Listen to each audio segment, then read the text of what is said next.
بسم اللہ الرحمن الرحیم وبہ نستعین السلام علیکم ورحمۃ اللہ نحمدہ ونصلی علی رسول الکریم اللہم صلی علی سیدنا و شفیعنا و حبیبنا مولانا محمد وبارک وسلم صلاۃ و سلاما علیک یا رسول اللہ صلی اللہ علیہ وسلم۔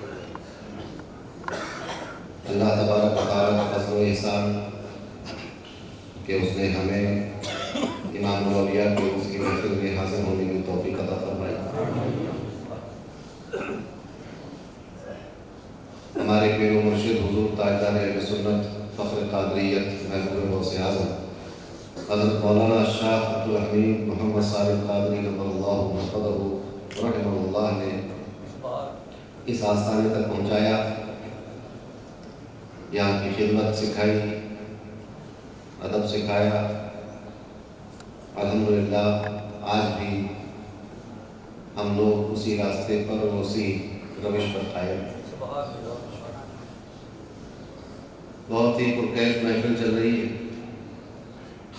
اور اب محفل اپنے اختتام کو پہنچی تو کچھ شعر صاحب عرس کی شان میں سماعت فرما تازہ نہیں لگے۔ عرض کیا تھا کہ زمانے بھر میں جب ہم تیرے کہلائیں بہار ہوتی، دولتبا شریف کے نام سے الحمدللہ ہمارا ہی نام جڑا ہوا ہے۔ زمانے بھر میں جب ہم تیرے کہلائیں بہاؤالدین، تو کیوں ہم در بدر کی ٹھوکریں کھائیں بہاؤالدین، تو کیوں ہم در بدر کی ٹھوکریں کھائیں بہاؤالدین۔ الحمدللہ کسی در بدر کی ٹھوکریں نہیں کھائی تو شاعری کی زبان کہہ دیا نہ کھائیں گے۔ زمانے بھر میں جب ہم تیرے کہلائیں بہاؤالدین، تو کیوں ہم در بدر کی ٹھوکریں کھائیں بہاؤالدین۔ اور حضور تاجدار اہل سنت کے غلاموں کو، حضور تاجدار اہل سنت کے غلاموں کو شہ بغداد سے خیرات دلوائیں بہاؤالدین، شہ بغداد سے خیرات دلوائیں بہاؤالدین۔ اور تمہارے حوض کے پانی میں جب کوثر کی مستی ہے، تمہارے حوض کے پانی میں جب کوثر کی مستی ہے، تو پینے والے پھر کیوں ہوش میں آئے بہاؤالدین، تو پینے والے پھر کیوں ہوش میں آئے بہاؤالدین۔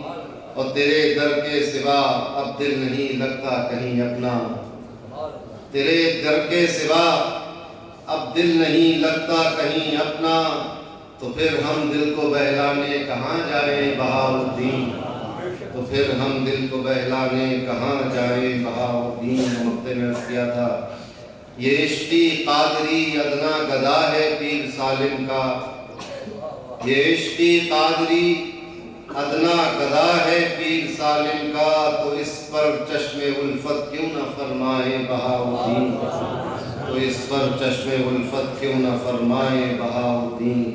زمانے بھر میں جب ہم تیرے کہلائیں بہاؤالدین، تو کیوں ہم در بدر کی ٹھوکریں کھائیں بہاؤالدین۔ اللہم صلی علی سیدنا و شفیعنا و حبیبنا مولانا محمد وبارک وسلم۔ اہل اللہ کا طریقہ یہ ہے کہ وہ مخلوق سے امید نہیں رکھتے، اللہ سے امید رکھتے۔ ہمارے بزرگوں نے، ہمارے پیر و مرشد نے ہمیں یہ سکھایا، یہ تربیت دی کہ مخلوق سے امید کے رشتے نہ بنا، اللہ سے امید رکھو۔ میں بھی یہی عرض کروں گا اپنے احباب سے کہ کسی بندے سے امید رکھنے کی ضرورت کیا ہے، اللہ سے امید رکھیں، وہ جزا دینے والا ہے، اجر دینے والا ہے، ہمارے اعمال کو قبول کرنے والا ہے، ہمارے گناہوں پر پردہ ڈالنے والا ہے، قیامت کے دن اپنی رحمت فرمانے والا ہے، ہمارے حق میں اپنے حبیب کی شفاعت قبول کرنے والا ہے، جہنم کے عذاب سے نجات دینے والا ہے، قبر کی منزل کو آسان کرنے والا ہے، دنیا میں ہے تو وہی روزی دینے والا ہے، بیمار ہو جائے تو شفا دینے والا ہے، مقروض ہو جائے تو قرض ادا کروانے والا ہے، بے روزگار ہو تو روزگار دینے والا ہے، بے علم ہو تو علم دینے والا ہے، بے عمل ہو تو حسن عمل کے انداز سکھانے والا ہے۔ تو پھر دنیا میں کسی شخص کی حاجت کیا ہے؟ کسی کے ماننے اور منوانے کی ضرورت کیا ہے؟ بس اسی کو دیکھے کہ جس کی رضا جنت کی ضامن ہے، جس کی ناراضگی جہنم میں لے جاتی ہے، اسی پہ نظر رکھے۔ اب اس پر نظر رکھنے کے لیے ضروری یہ ہے کہ اس کو تو کسی نے دیکھا نہیں، نہ اس کو کوئی جانتا ہے، نہ اس کو کوئی محسوس کر سکتا ہے۔ کیسے پتا چلے گا کہ وہ راضی ہے؟ کیونکہ اسی کی رضا پہ نظر رکھنی ہے، امید تو اسی کے فضل و کرم سے لگانی ہے، مگر وہ کس سمت میں لگے گی امید یہ کسی کو نہیں معلوم۔ دنیا میں تو کوئی جانتا ہی نہیں تھا اللہ، امید تو چھوڑ دیجئے، لوگ یہی نہیں جانتے تھے کہ اللہ ہے۔ کیسے پتا چلے گا کہ وہ ہم سے راضی ہے، وہ ہم سے خوش ہے، وہ ہمیں حکم دے رہا ہے، وہ ہمیں منع کر رہا ہے؟ کیسے پتا چلے گا؟ وہ ہم سے کیا چاہتا ہے کیسے پتا چلے گا؟ اس کو تو سب معلوم، ہمیں کیسے پتا چلے گا؟ تو اس کے لیے اللہ نے ایک نظام بنایا، انبیاء اور مرسلین کو دنیا میں بھیجا۔ تو نبیوں نے بتایا کہ لا الہ الا اللہ، تو چونکہ ہمیں ماننا اسی کو تھا تو ہم نے مان لیا کہ اس کے سوا کوئی عبادت کے لائق نہیں۔ نبیوں نے بتایا کہ کرنے کا حکم اللہ دیتا ہے، نبیوں رسولوں نے بتایا کہ اللہ اس چیز سے روکتا ہے، اور سب سے آخر میں خاتم النبیین محمد مصطفیٰ صلی اللہ تعالیٰ علیہ وسلم نے دنیا میں تشریف لا کر اللہ کے احکامات و پیغامات ہم تک پہنچائے، اور اس کی خوشی اور اس کی رضا اور اس کی ناراضگی کے اسباب بیان کیے۔ تو اب اللہ راضی ہوا کہ نہیں ہوا یہ کون بتائے گا؟ یہ رسول اللہ بتائے گا۔ ان سے پوچھنا ہوگا کہ کون سا کام کرے کہ اللہ راضی ہو۔ امید تو بندوں سے نہیں رکھنی، توکل کسی انسان پر نہیں رکھنا ہے، مدد کسی انسان سے نہیں مانگنی، ہمت اور حوصلہ کسی بندے اور مخلوق سے نہیں لینا ہے، نفع کی امید کسی مخلوق سے نہیں رکھنی ہے، رکھنی تو اللہ سے ہے، مگر یہ پتہ کیسے چلے گا؟ اس کے لیے ایک وسیلہ اللہ نے دیا کہ یہ میرا رسول ہے، اس سے پوچھو کہ میں کہاں ملوں گا، تو یہ بتائے گا تمہیں کہ تم جب کسی بیمار کی عیادت کو جاؤ گے تو میں اسی بیمار کے پاس ملوں گا، جب تم مسجد میں آ کر میرے سامنے سر کو سجدے میں رکھ دو گے تو میں تم سے قریب ہو جاؤں۔ یہ کون بتایا؟ یہ رسول بتایا۔ تو اللہ کے احوال، اس کے عرفان، اس کا قرب حاصل کرنے کے لیے رسول کی ضرورت۔ معاذ اللہ رسول پر کوئی توقع نہیں کرتا، کسی بندے سے عبدہ ورسول، ہم تو گواہی دیتے ہیں کہ محمد صلی اللہ علیہ وسلم اللہ کے بندے ہیں، بندے پر توکل کیسا؟ کسی مسلمان پر نہیں، مگر اللہ پر توکل رکھنے کے لیے ایک وسیلہ چاہیے کہ وہ توکل ہوا بھی کہ نہیں ہوا اللہ پر۔ بہت سی قومیں ہیں جو اللہ کو مانتی ہیں مگر اللہ ان کو نہیں مانتا کہ یہ مجھے بات ہے۔ عجیب غریب بات ہے، بندہ تو اللہ کو مان رہا ہے، قربانی بھی کر رہا ہے، عبادت خانے بھی بنائے ہوئے ہیں، سنگاگ بھی بنا لیے، مگر اللہ کہتا ہے کہ یہ میرے بندے، میرے مسلمان نہیں، یہ ایمان والے نہیں۔ یہ بندے کہہ رہے ہیں کہ ہم نے اللہ کے لیے یہ بنایا، ہم نے اللہ کے لیے ایسا کیا، ہم اللہ کے لیے قربانی دیتے ہیں۔ اللہ کہتا ہے کہ یہ میں ان کی قربانی قبول کرتا ہوں، نہ ان کا کلمہ قبول کرتا ہوں، نہ ان کی توحید قبول کرتا ہوں، یہ سب کافر و مشرک۔ وہ لوگ کہتے ہیں کہ مولا ہمارے پاس تو آسمانی کتاب ہے، فرمایا تم نے تحریف کر لی، تم نے اپنے ہاتھوں سے لکھ کر کہہ دیا کہ اللہ نے کتاب دی، وہ کتاب دی گئی ہاتھ سے۔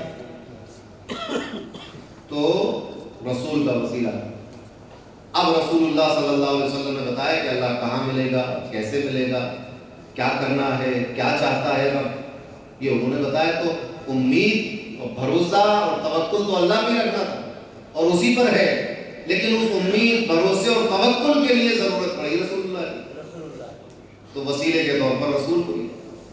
تو جو نبی کریم صلی اللہ علیہ وسلم کے سامنے لوگ تھے، آپ یقین مانیں صدیق اکبر نے کسی ولی کا سہارا نہیں پکڑا، کسی کا نہیں،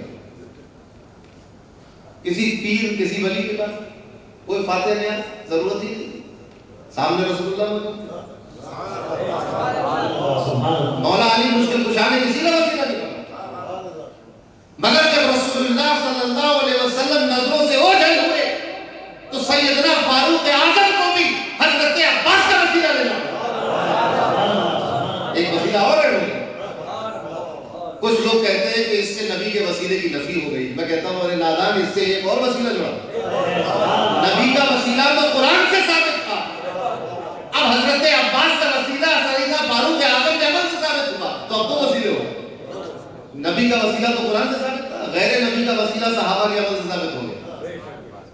تو جب رسول آنکھوں کے سامنے نہ ہو تو پھر وسیلہ اس کا پکڑو کہ جس نے رسول کو دیکھا۔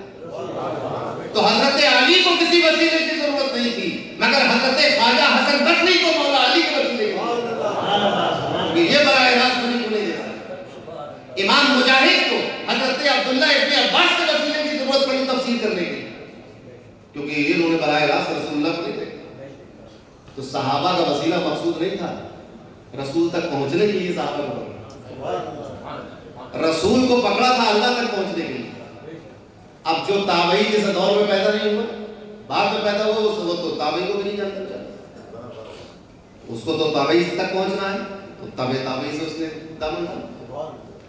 مقصود اس کی زندگی کا یہ نہیں تھا کہ میں تابعی کو وسیلہ بنا لوں، تابعی کو وسیلہ بنایا تابعی تک پہنچنے کے لیے، تابعی کو وسیلہ بنایا صحابی تک پہنچنے کے لیے، صحابی کو وسیلہ بنایا نبی تک پہنچنے کے لیے، اور نبی کو وسیلہ بنایا اللہ پر توکل کے لیے، اس کے عرفان کے لیے، اس کی عبادت کے لیے، اس پر بھروسے کے لیے، اس سے مدد مانگنے کے لیے، اس کی عبادت کرنے کے لیے۔ تو نہ تابعی نے تابعی کی عبادت کی، نہ تابعی نے صحابہ کی عبادت کی، نہ صحابہ نے رسول اللہ کی عبادت کی، نہ رسول اللہ نے جبریل کی عبادت کی۔ عبادت تو سب اللہ کی کر رہے ہیں، مگر وسیلے دیکھیے آپ چلا آ رہا ہے نا۔ رسول اللہ بعض حدیث قدسی ایسی ہے جس میں جبریل کا ذکر نہیں ہے، رسول اللہ فرماتے ہیں کہ مجھ سے اللہ نے فرمایا، مگر بعض حدیث ایسی ہیں جس میں رسول اللہ فرماتے ہیں کہ جبریل نے مجھ سے کہا، اور یہ کہا کہ اللہ یہ فرماتا ہے جبریل کے وسیلے سے۔ تو ایک سلسلہ ہے، تو ہمیں مقصود تو یہ تھا، مطلوب تو یہ تھا کہ وہ ہمارا رب ہے، اس نے ہمیں پیدا کیا، وہی ہمیں کھلاتا پلاتا، تو اسی کی طرف جانا ہے۔ تو اس کی طرف جانے کے لیے ان اولیاء کے، رسولوں کے، صحابہ کے، اولیاء کے، شہداء کے ایک سلسلے کی ضرورت ہوتی ہے، اس سے زیادہ کچھ نہیں۔ آج اس عرص میں ہم بیٹھے ہیں، ہم امام الاولیاء پر توکل نہیں کرتے، ان کو سجدہ نہیں کرتے، ان کی عبادت نہیں کرتے، ان سے استعانت اور ان کی عبادت نہیں کرتے، مگر چونکہ ان کے ہاتھ سے ہمیں پہنچنا ہے سرکار بغداد تک، تو ہم یہاں بیٹھے ہیں اللہ کی طرف جانے کے لیے۔ اب جو شخص یہاں آ کر بیٹھے اور انہی تک ہو کے رہ جائے تو اس کا بیٹھنا بیکار ہے۔ آپ یہ کہتے بس میں امام الاولیاء تک ہی آیا ہوں، اس سے آگے نہیں جاؤں گا، تو پھر آنا بیکار ہے۔ یہ جیسے یہود و نصارہ ہے، بیکار ہو گیا ان کا کلمہ پڑھنا اپنے نبیوں۔ کوئی اللہ کا بیٹا کا بیٹا حضرت عیسیٰ علیہ السلام کو ان کی عبادت شروع کر دی، خراب ہو گیا وہ۔ تو جانا اللہ کی طرف، امید اللہ سے رکھی جائے گی۔ تو اب یہ اعتراض آپ کریں کہ ارے امید تو اللہ سے رکھنی تھی، اور یہاں غوث اعظم سے آپ امید لگائے ہوئے، تو ہم غوث اعظم سے امید لگائے ہیں کہ وہ ہمیں آگے پہنچائیں، اور آگے کی امید لگائے ہیں کہ مولا علی مشکل کشا سے کہ ہمیں رسول تک پہنچائیں، اور رسول اللہ سے امید لگائے ہیں کہ وہ اللہ تک پہنچائیں، اور اللہ تک پہنچے تو پھر توکل اس پر ہوگا، عبادت اس کی ہوگی، استعانت اس کی ہوگی، مدد اس کی ہوگی، بھروسہ اس کا ہوگا، امید اس کی ہوگی۔ تو جب امید اس سے ہوگی تو پھر نیچے کسی کے ہمارے تائید کرنے یا برائی کرنے سے کیا فرق؟ آپ کی کار میں اگر پیٹرول پڑتا ہے تو آپ کو ڈیزل کے دام سے کیا لینا ہے، اور اگر ڈیزل پڑتا ہے تو پیٹرول سے کیا لینا ہے، اور اگر گیس پڑتی ہے تو پیٹرول ڈیزل سے کیا لینا ہے۔ اور ہماری گاڑی میں نہ تیل، نہ پیٹرول، نہ گیس، ہماری گاڑی میں تو دھکا لگتا ہے، الحمدللہ غوث اعظم کا ہاتھ ہمارے پاس، ہماری گاڑی کو کسی پیٹرول کرو۔ تو جو ہمیں دھکا دے کے لے جا رہا ہے، ہم کہاں جانے والے؟ ہمارے پیر و مرشد نے ہمیں دھکے دے کے یہاں تک پہنچایا۔ یہاں سے جس دن ٹھوکر لگی بغداد میں دکھائی دیں گے ہم، اور جس کو بغداد والا ٹھوکر مارتے مردہ ہو کے زندہ ہو تو پھر بھی زندہ بیٹھے۔ بغداد سے ٹھوکر لگی تو مدینے میں دکھیں گے، اور جو مدینے پہنچا رسول اللہ صلی اللہ علیہ وسلم فرما رہے ہیں کہ من استطاع ان یموت بالمدینۃ فلیفعل، من استطاع منکم ان، ایسی کچھ ہے کہ جو تم میں سے استطاعت رکھتا ہے مدینے پہنچ کے مدینے میں مر جائے تو اس کو چاہیے کہ وہ مر جائے. من استطاع ان یموت بالمدینۃ فلیفعل، وہ کہہ رہا ہے کہ اس سے آگے مت جاؤ، یہی مر جاؤ. یہاں جو مر جائے گا قیامت کے دن میں شفاعت کروں گا. الحمدللہ. تو لہذا کسی بندے پہ ہمارا کوئی بھروسہ ہے نہ کوئی امید. رسول اللہ نے فرمایا کہ پوری دنیا تمہیں فائدہ پہنچانا چاہے نہیں پہنچا سکتی ہے سوائے اتنا کہ جتنا رب چاہتا ہے. پوری دنیا تمہیں نقصان پہنچانا چاہے تو نہیں پہنچا سکتی سوائے اتنا کہ جتنا رب چاہتا ہے. اور رب جس کو فائدہ دینا چاہتا ہے کوئی روک نہیں سکتا، اور جس کو نقصان دینا چاہے کوئی روک نہیں سکتا. اسی لیے اہل اللہ کے پاس جب نعمتیں آتی ہیں تب بھی الحمدللہ، جب آزمائشیں مشکلیں آتی ہیں تب بھی الحمدللہ، ہر حال میں اللہ کا شکر ادا کرتے ہیں. کبھی کسی ولی کو بیماری سے آپ نے تڑپتے اور بے کل ہوتے ہوئے نہیں دیکھا ہوگا. اس کو اس بات کی فکر نہیں ہوتی کہ ہے میں بیمار ہو گیا میرا کیا ہوا. وہ جانتا ہے کہ بیماری میرے رب کی طرف سے ہے. اور جس جو محبوب ہو، جس کو آپ چاہتے ہو، جس کے اشاروں پر جینے اور مرنے کا تہیہ کر لیا ہو، تو اب وہ بھوکا رکھے یا پیاسا رکھے یا آسودہ رکھے، بے عزت کر دے کہ عزت بخش دے، ہر حال میں بندے کو راضی رہنا چاہیے. لہذا اپنا دل چھوٹا کرنے کی ضرورت نہیں، امید اللہ پر رکھیے، بھروسہ اللہ پر. یہی ہمارے پیران سلسلہ کا جو ہم شجرہ پڑھتے ہیں اس کا مقصد کیا ہے؟ یہی مقصد ہے. یہ پورا شجرہ پڑھنے کے بعد بات ختم ہوتی ہے رسول اللہ پر، اور اس کے بعد اللہ تبارک و تعالیٰ کی ذات کا مرتبہ ہے. لہذا اس کورس کا پیغام بھی یہی ہے کہ ہم اپنا تعلق اللہ سے مضبوط رکھیں. اسی لیے ہم اللہ کے ولیوں کے پاس آتے ہیں تاکہ ہمیں اللہ تک کی طرف جانے کا راستہ آسان ہو جائے، ہماری حفاظت ہو. اور یہ ہم اپنی مرضی سے نہیں کرتے. الحمدللہ اہل سنت والجماعت کا کوئی بھی مسلک ہے، اہل سنت والجماعت کا کوئی بھی عمل یا کوئی بھی عقیدہ یا کوئی بھی نظریہ کتاب و سنت کے خلاف نہیں. الحمدللہ. یہ الگ بات ہے لوگوں کو معلومات نہیں، لیکن اہل سنت والجماعت کا کوئی بھی نظریہ ہو، معمولات ہو، کچھ بھی، عوام کے جاہل عوام کے اعمال کو چھوڑ دیجیے، وہ تو ان کی اپنی مرضی سے. لیکن جو علماء نے تحریر کر دیا ہے مسلک اہل سنت، کوئی بھی نظریہ، کوئی اصول، کوئی عقیدہ کتاب و سنت کے خلاف نہیں ہے. قرآن فرما رہا ہے یا ایھا الذین آمنوا اتقوا اللہ وکونوا مع الصادقین. اے ایمان والو، اللہ سے ڈرو، اس کا تقوی اختیار کرو اور سچوں کے ساتھ ہو جاؤ. پڑھیے لا الہ الا اللہ محمد الرسول اللہ. اس آیت کے پہلے مخاطب آپ ہو گئے. اے ایمان والو، فجر کی نماز پڑھی تھی، ظہر کی نماز کا ارادہ ہے، یہی تقوی ہے. اللہ کا تقوی اختیار کیا. اور اس درگاہ میں کتنے پیسے پڑے ہوئے ہیں، موبائل ہیں، لوگوں کے سامان آپ چرا رہے ہیں یا نہیں چرا رہے ہیں؟ یہی تو تقوی ہے. آپ تقوی والے بھی ہو. وَكُونُوا مَعَ الصَّادِقِينَ، اور سچوں کے ساتھ ہو جاؤ. تم تاجدار اہل سنت کے ساتھ ہو، قادری دولہ کے ساتھ ہو، مقتدر آقا کے ساتھ ہو، تاج الفہور کے ساتھ ہو، سیف اللہ المسلول کے ساتھ ہو، عین الحق کے ساتھ ہو، اچھے میاں کے ساتھ ہو، شمس ماریرہ کے ساتھ ہو، سلطان الہند کے ساتھ ہو، امام الاولیاء کے ساتھ ہو، شہنشاہ بغداد کے ساتھ ہو، شہنشاہ کربلا کے ساتھ ہو، شہنشاہ نجف کے ساتھ ہو، شہنشاہ ارض و سما، مختار کائنات رسول اللہ صلی اللہ علیہ وسلم. وَكُونُوا مَعَ الصَّادِقِينَ، ہم سچوں کے ساتھ تھے.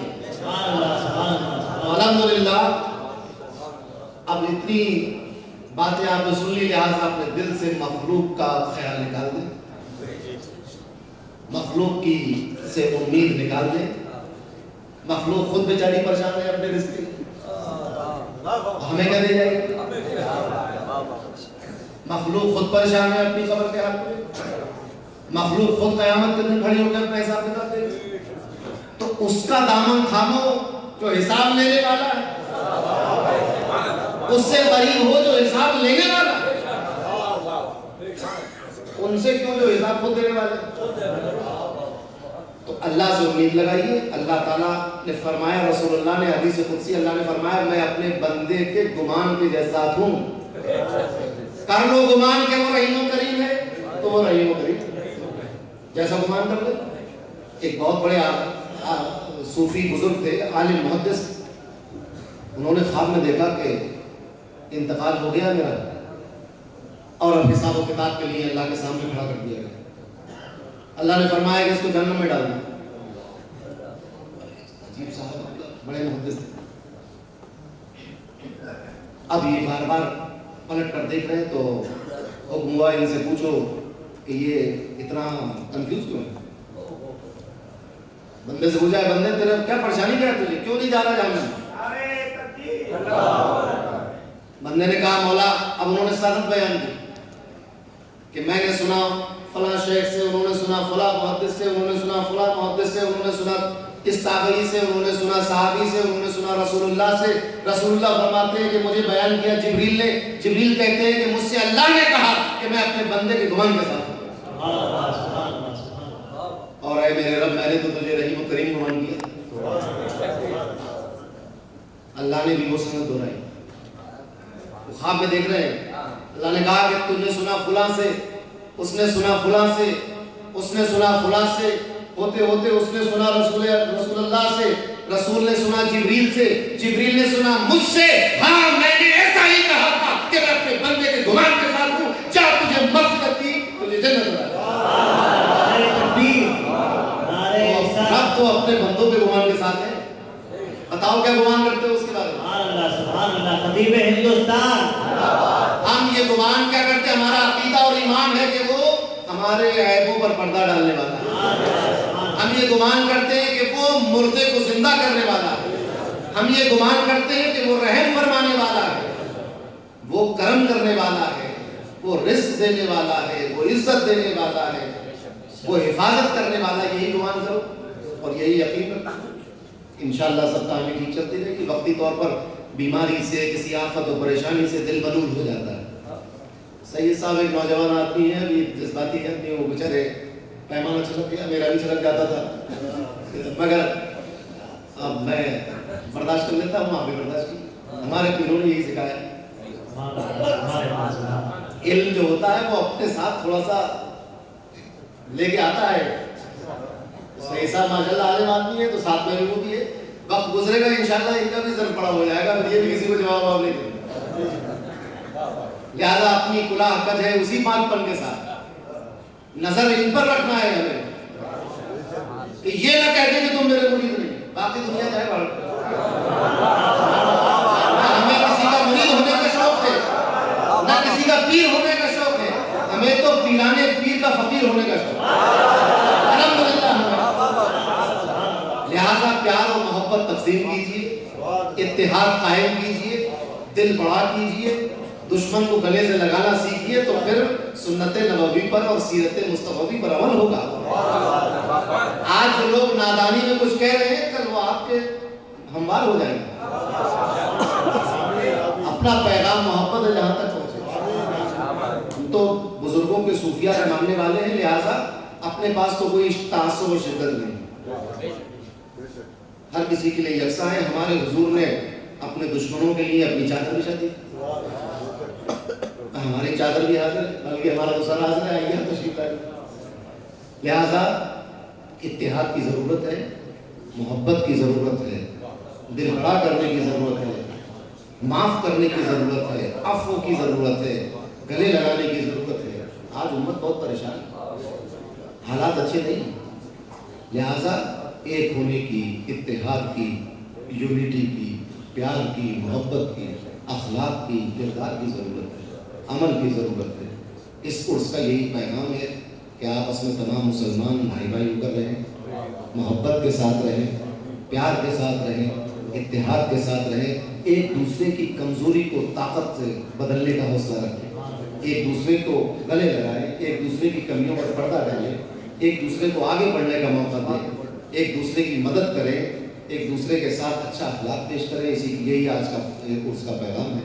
اولیاء کا پیغام ہے، نبی کریم صلی اللہ علیہ وسلم کا حکم ہے، دین کا حکم ہے۔ وآخر دعوانا